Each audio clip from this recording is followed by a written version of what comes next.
उत्तराखंडના ચમોલીમાં અડધી રાત્રે આગ ફાટ્યું। ધરાલી બાદ હવે થરાલી ગામમાં તબાહી। કાટમાળમાં ફેરવાયા ઘર।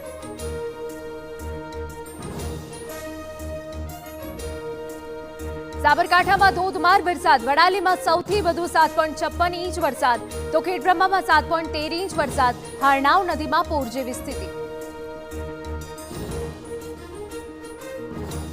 મહેસાણાના ધરોઈ ડેમના 4 દરવાજા ખોલી પાણી છોડાયું। વૈજરક સપાટી નજીક પહોંચી ડેમની જળ સપાટી। 7 જિલ્લાના કલેક્ટરને જાણ કરાઈ।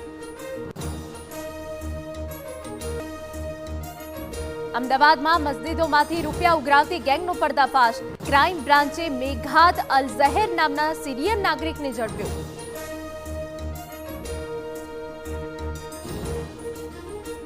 ચાઇનીઝ એપ પરનો પ્રતિબંધ હટાવવાનો દાવો ખોટો। ભારત સરકારે ટિકટોકને અનબ્લોક કરવાનો નથી આપ્યો કોઈ આદેશ।